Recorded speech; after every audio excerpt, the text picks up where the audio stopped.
The Pilgrims wing of the Nnamdi Azikiwe International Airport in Abuja has been a flurry of activities for weeks now, receiving Nigerian evacuees from Sudan. And we at Channels Television have been there, bringing you the details from all angles possible. Well, the Nigerian government is doing all it can to ensure no Nigerian is left behind amid some controversies, and we'll look at those in our focus on the nation's capital. My guest on the program has been in the eye of the storm, and understandably so. Her job is to ensure Nigerians in diaspora are protected. She helps us unravel a lot of the questions surrounding this evacuation effort. We will talk about funding, registration of Nigerians abroad, plans for proper evacuation, emergency plans in foreign missions, agency collaborations, social media impact, and so much more. We also have an update on the major stories from Nigeria's presidency. Ladies and gentlemen, this is Dateline Abuja.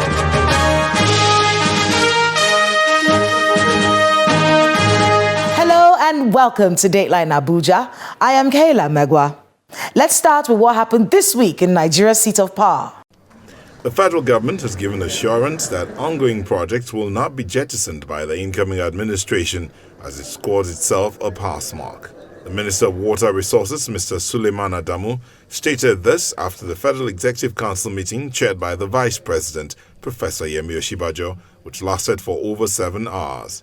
These things, we do not control the process, but when it's completed and we're still in office, we are duty-bound to bring these memos to council for council to approve. Government is a continuum. There are still a lot of memos, I can assure you, a lot of contracts that will not see the light of day in the next 1 week. We have continued since 2015 to implement projects, and we're confident that the incoming administration will do the same.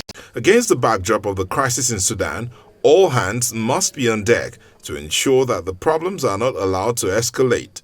This is according to the wife of the president, Mrs. Aisha Buhari, at the 10th General Assembly of the Africa First Ladies Peace Mission at the State House. Another humanitarian window has been exposed with the sudden eruption of violence in Sudan. All hands must be on deck to ensure that the problems are not allowed to escalate. Peace Mission is open to engaging with all relevant bodies in this regard. President Muhammadu Buhari has written to the Nigerian Senate to request approval to borrow the sum of $800 million American dollars from the World Bank. The president says this is to enable the federal government make available palliatives like conditional cash transfer to over 10 million poor Nigerians to cushion the effect of the proposed removal of petroleum subsidy. The National Assembly is holding an induction program for senators and members-elect of the 10th Assembly. The induction ceremony is intended to educate lawmakers-elect on legislative business. According to the National Institute for Legislative and Democratic Studies, this is extremely important as more than 70% of the federal lawmakers coming to the 10th Assembly are first-time lawmakers. The Senate has set up an ad hoc committee to investigate the Niger Delta Development Commission for failing to submit its budget estimates for 2021 and 2022 to the National Assembly, as all money spent by the Commission for the fiscal years are illegal. Let's follow the presentation of a report by the chairman of the Committee on Niger Delta, Senator Amos Kilawangs, for the Senate to consider the budget for approval. We set up a committee, ad hoc committee, to investigate what happened in terms of expenditures, illegal expenditures done for 2021, 2022, and even 2023. Who approved the funds? How much? What projects? Technically, we don't even have budgets for 2021 and 2022. Technically, we don't have. But that, in fact, is the main reason why we should even investigate it. The Independent National Electoral Commission and the presidential candidate of the All Progressives Congress, Bola Tinubu, say they will file a response to an application by the presidential candidate of the People's Democratic Party, Atiku Abubakar, seeking a live broadcast of the Presidential Election Tribunal. Atiku Abubakar, who is challenging the outcome of the February 25 presidential election, says televising the proceedings will enhance public confidence in the judiciary. We served the other parties the motion for the televising of the proceedings. They explained here that they are still in the process of filing their replies. Therefore, we could not proceed without their input. So we don't want to anticipate their response. That's why the matter and this motion and other motions have all been adjourned to Thursday next week. The Labour Party and its presidential candidate, Mr. Peter Obi, are also asking for a live broadcast of the Presidential Election Petition Tribunal proceedings sitting in Abuja. That's according to the party and Obi's counsel, Levi Uzoku, at the pre-hearing session of their petition challenging the election of the presidential candidate of the All Progressives Congress, Bola Tinubu. Uzoku says it has become imperative to have the proceedings covered live so that Nigerians will have first-hand information on what goes on at the court and will clear doubt in the minds of millions of Nigerians. We are asking that the Honorable Court should allow live streaming and broadcasting of the proceedings of the court from day to day, whenever the court is sitting. Because it was something introduced by the colonial masters, but they have moved on, and we are still in the ancient age. The Supreme Court has adjourned the hearing of the suit filed by Nnamdi Kanu, leader of the Indigenous Peoples of Biafra, IPOB, to September 14. Kanu had approached the court to appeal the verdict of the appeal court, stopping his release from the custody of the Department of State Services, DSS. During the day's proceedings, the Apex Court granted the application of the Attorney General of the Federation, Abubakar Malami, to file additional processes in response to Kanu's filing, which was done on Tuesday. Meanwhile, the Supreme Court has dismissed an appeal by the former Osun State Governor, Mr. Adeboyega Oyetola, challenging the election of Governor Ademola Adeleke of Osun State. The judgment, which was read by Justice Emmanuel Agim, was affirmed by other members of the five-man panel. My client, Governor Adeleke, went all out to ensure that he secured the victory once again after what happened 4 years ago. And then the people gave him the mandate to rule. And that is quite commendable that by the grace of God, that we're able to defend that mandate. The Minister of Interior, Mr. Rauf Aregbesola, says henceforth, state government will provide feeding and accommodation to prison inmates in their states. He stated this at a two-day high-level conference on decongestion and corrections administration in Abuja. According to him, this decision is necessitated by the fact that the federal government currently spends over 22 billion naira to feed inmates across the country. States are now empowered to, first of all, enact their own law, establishing correctional service, and build custodial facilities. Going forward with that law, states that don't have their own facility, you pay for your inmates. Federal government cannot bear this burden anymore. It's no longer a responsibility to feed everybody. This week, we're looking at the war in Sudan that has led to this mass evacuation of Nigerians from the country. Over 5,000 Nigerians and counting. These evacuees, most of whom are students, have been through more than any of us can bear. And the fault lines have been drawn. We'll get to them during our interview. But in our focus on the nation's capital, we look at the evacuation of Nigerians from Sudan to the pilgrim terminal of the Nnamdi Azikiwe International Airport right here in Abuja. Sudan is a country that has been in crisis for decades. The nation has had to deal with foreign invasion and resistance, ethnic tensions, religious disputes, and competition over resources. 2 civil wars between the central government and the southern regions killed 1.5 million people. And a continuing conflict in the western region of Darfur has displaced 2 million people and killed more than 200,000. Since the country's independence in 1956, Sudan has had more than 15 military coups, and it has been ruled by the military for most of the republic's existence, with only brief periods of democratic civilian parliamentary rule. This time, an armed conflict between rival factions of the military government of Sudan began on the 15th of April 2023. It started when clashes broke out in western Sudan, in the capital city of Khartoum, and in the Darfur region. As of the 9th of May, At least 700 people have been killed and more than 5,100 others have been injured. It began with attacks by the paramilitary Rapid Support Forces (RSF) on government sites. Airstrikes, artillery and gunfire were reported across Sudan, including in Khartoum. As of the 23rd of April 2023, RSF leader Mohammed Haman Hemedti Dagalo and Sudan's de facto leader and army chief Abdel Fattah al-Burhan claimed control of government sites, including the General Military Headquarters, the Presidential Palace, Khartoum's International Airport, Burhan's official residence, and the SNBC headquarters. Foreign nationals in Sudan run into tens of thousands, and efforts by countries to evacuate their citizens are in full force.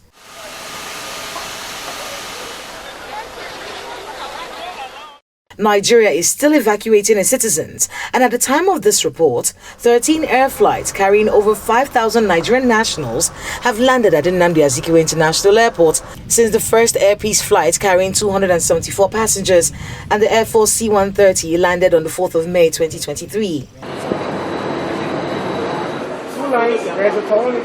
The war and the journey back is an ordeal many of the returnees are still dealing with the trauma from. Throughout the whole journey, it was something I've never really experienced before. The stress, the desperation, the panic, the fear, it was a whole lot of emotions, I guess, yeah. Relieved to be back home, many of the returnees are yet to give thought to their next plan of action. I don't think I'm going back to Sudan, but inshallah, in some weeks to come, I will try to pursue my education, maybe in Nigeria or in another country. Our plans, if to Sudan has get well now, settled, so we are hoping to go back to Sudan to continue our studies there, inshallah. I'm very happy, but the experience before is terrible. I went to Sudan in 8 March 2023. I spent only 2 months in Sudan and all this crisis happened. Parents of the returnees have been on pins and needles waiting for their children to return. I was tense. At a point, I wake up in the night, going up and down in my room. When I remember there's God, I go back to on my knees, take my forehead on the ground. I tell the Almighty Allah, I know that Almighty Allah will save all the children, not just my children. The returnees have also been addressed by government officials at the airport, always ready to receive them, both on the journey so far and the plans for their future. I want to use this opportunity to express our profound appreciation to His Excellency President Muhammad Buhari for all the support that he has given us during this period, his leadership role in ensuring that our citizens in Sudan, especially the students, are brought back home in safety and in dignity. You are going to be given some packs, what we call the Dignity Pack. In that pack, you have several things that you need immediately. We are also going to give you 100,000 naira per person from Dangote Foundation. Can you all say thank you to Dangote? Thank you. Thank you very much. MTN Foundation is going to give you a pack, a program, what do they call it? A SIM card that has 25,000 naira in it worth of credit and 1.5 gigabytes of data so that you can communicate with your families. And I want to remind all of you, anybody that is sick, we have the Port Health Service to support you before you proceed. We also have a counseling service. We know many of you are stressed. Please take advantage of that counseling service. The evacuation of Nigerians stranded in Sudan has had its ups and downs. Questions on accountability for the funding of this exercise. Questions on proper agency collaboration. The strength of our foreign missions and their relationship with foreign governments. The situation Nigerian nationals had to face at the Aswan border in Egypt, as well as the issue of proper registration of Nigerian nationals in foreign countries have been in contention. There is also the question of proper evacuation methods installed in these foreign countries in case of emergencies. Nevertheless, the plan is to ensure no Nigerian who wants to return home is left behind.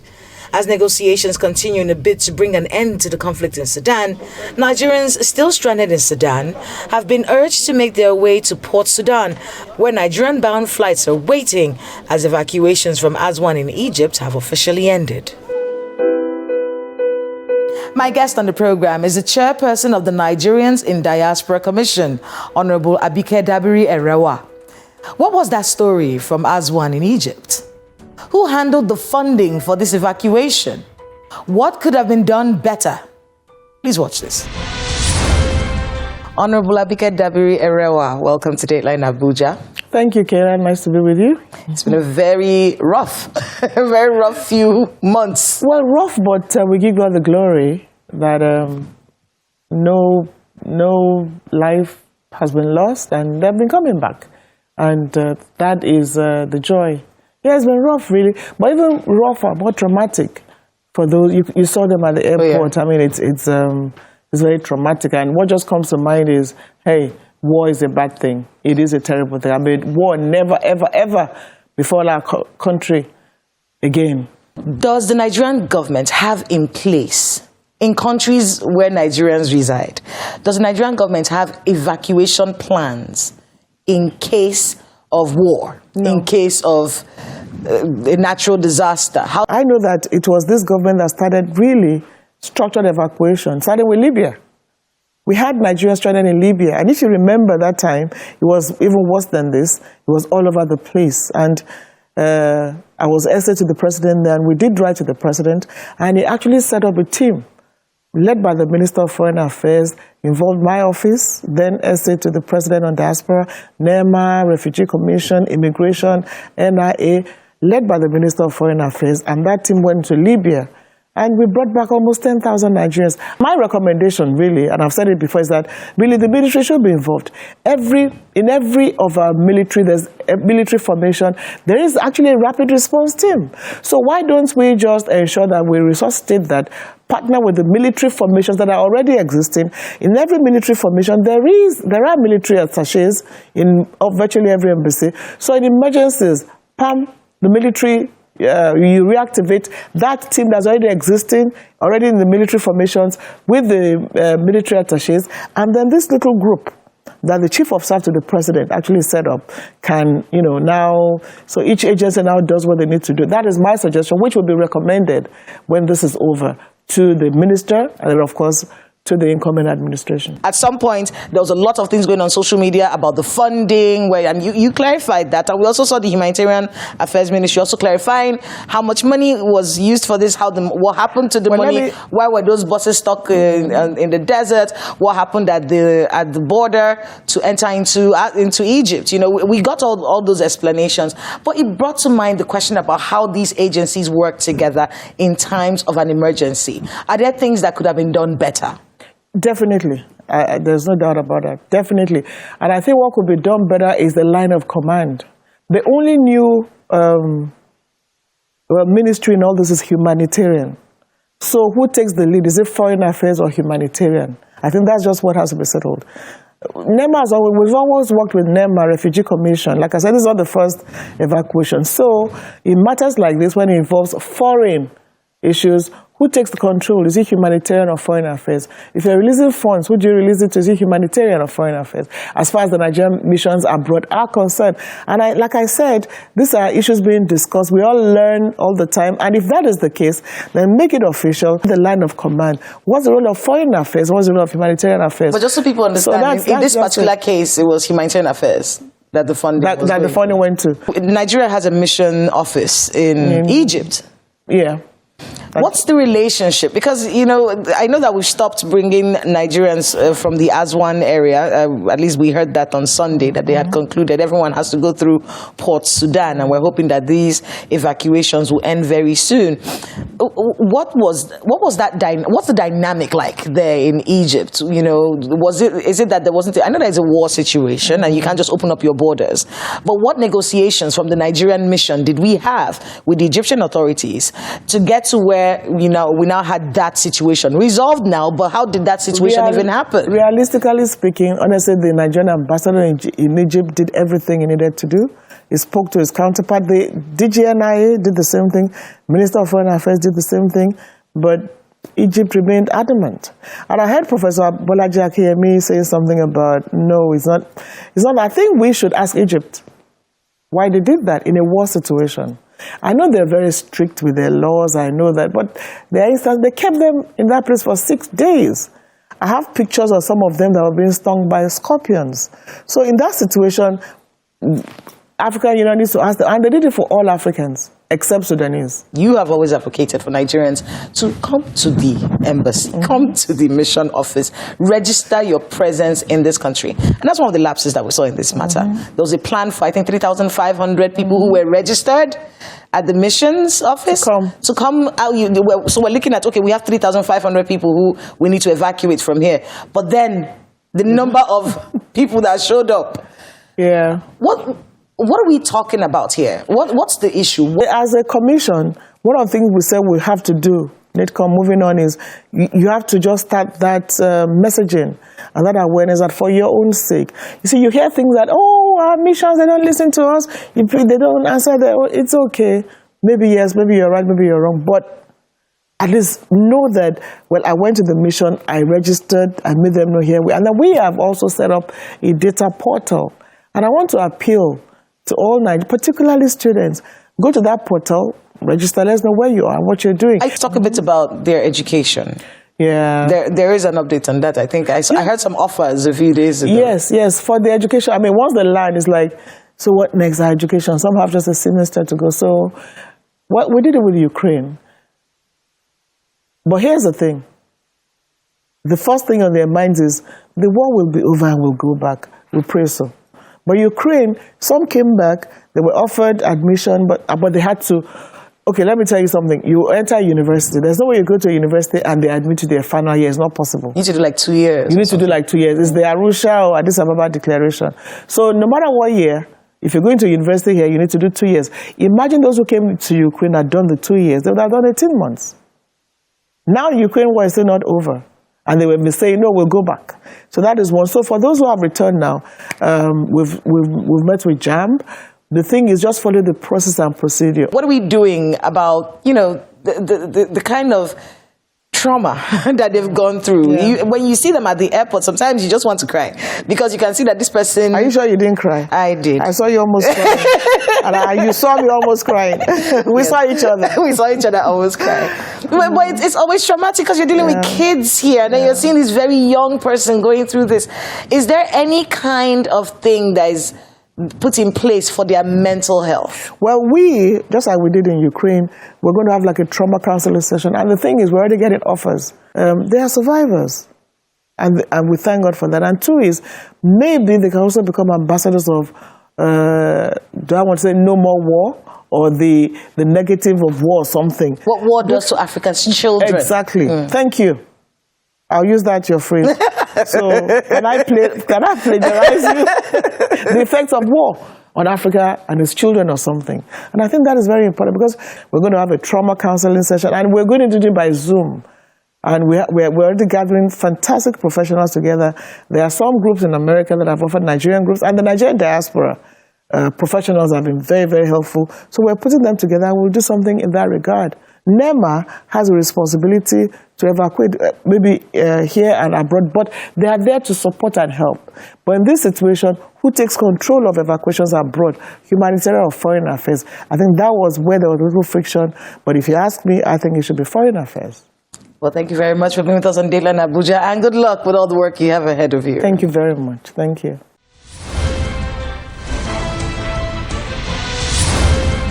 Thanks to my guest and to everyone we spoke to today on the program. May we never see war.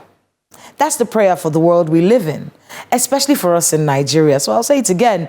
May we never see war.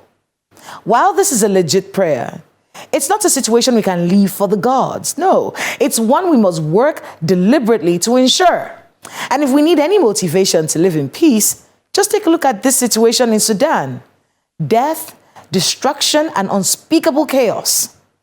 The truth is, we live in a world where wars are very likely. So governments across the world have to put everything in place to evacuate its citizens and provide alternative plans for them. Refusing to do this and just responding to situations is just not very wise. Meanwhile, Nigerians in diaspora have been urged to register their presence at the Nigerian missions in the country where they reside. It ensures your safety and you're planned for in case of emergencies. That's Dateline Abuja this week. Please let us know the happenings in your neighborhood using the social media handles showing right now on your screens. Thank you so much for watching. I am Kayla Magwa. See you next time.